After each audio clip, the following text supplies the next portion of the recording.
चंपा की कहानियाँ। प्राचीन समय की बात है। एक खुशहाल गांव में रामू नाम का एक वृद्ध किसान रहता था।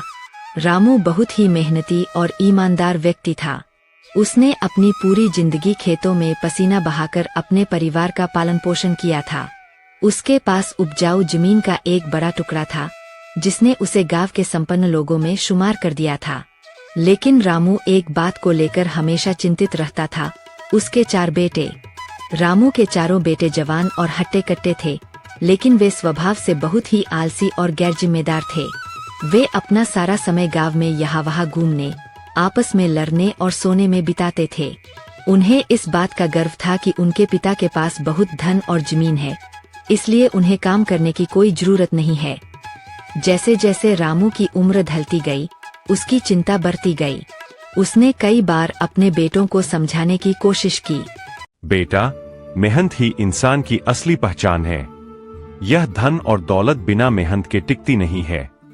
लेकिन बेटों पर इसका कोई असर नहीं होता था। एक दिन रामू बहुत बीमार पड़ गया। उसे लगा कि अब उसका अंतिम समय निकट है। उसने अपने चारों बेटों को अपने पास बुलाया और बड़ी गंभीरता से कहा, मेरे बच्चों, अब मैं ज्यादा दिन तुम्हारे साथ नहीं रहूंगा। जाने से पहले मैं तुम्हें एक राज बताना चाहता हूँ। हमारे पुश्तैनी खेत में मैंने बहुत सारा खजाना दबाकर रखा है। वह खजाना मैंने अपनी जिंदगी की कमाई से जोड़कर तुम लोगों के भविष्य के लिए छिपाया था।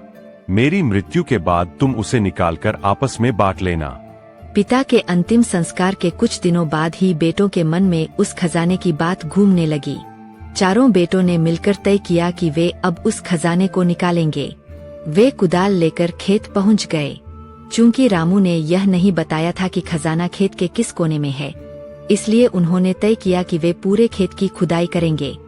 पहले दिन उन्होंने खेत का 1/4 हिस्सा खोद डाला, पर कुछ नहीं मिला।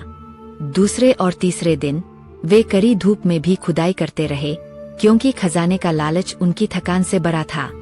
1 सप्ताह के भीतर उन्होंने 1-1 इंच जमीन खोद डाली। खेत का कोना कोना छान मारने के बाद भी उन्हें सोने का एक सिक्का तक नहीं मिला। चारों भाई बहुत निराश और क्रोधित हुए। उन्हें लगा कि उनके पिता ने उनसे झूठ बोला था। जब वे हताश होकर घर लौट रहे थे, तो गांव के एक बुद्धिमान व्यक्ति, जो रामू के पुराने मित्र थे, उन्होंने उन्हें रोका। उन्होंने बेटों के उतरे हुए चेहरे देखकर पूछा, क्या बात है बेटा, तुम सब इतने परेशान क्यों हो? बेटों ने सारी बात बताई कि कैसे उन्होंने पूरा खेत खोद डाला पर उन्हें कोई खजाना नहीं मिला।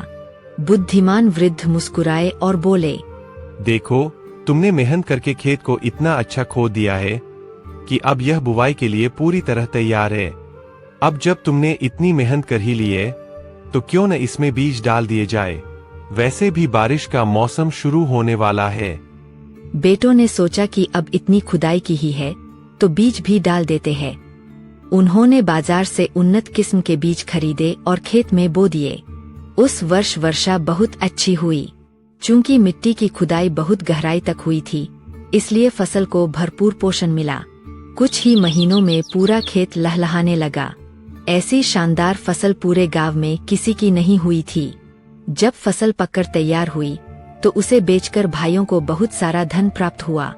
वह धन इतना था कि जितना उन्होंने कभी सपने में भी नहीं सोचा था।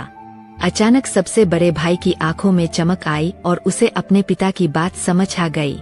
उसने अपने भाइयों से कहा, भाइयों, पिताजी ने सच ही कहा था। खेत में वाकई खजाना छिपा था, लेकिन वह खजाना गड़ा हुआ सोना नहीं था, बल्कि कड़ी मेहनत से मिलने वाली यह समृद्धि थी।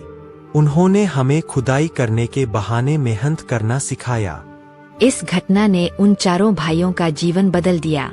उन्हें समझ आ गया कि बिना परिश्रम के प्राप्त हुआ धन स्थायी नहीं होता, जबकि अपनी मेहनत से कमाया गया धन न केवल सुख देता है, बल्कि आत्मसम्मान भी बढ़ाता है। इस कहानी से हमें यह सीख मिलती है कि दुनिया में कोई भी खजाना बिना हाथ पैर हिलाए नहीं मिलता। अगर ये कहानी आपको अच्छी लगी हो, तो इस चैनल को सब्सक्राइब और लाइक करना ना भूले, ताकि नई कहानी आए तो आपको पता चल सके।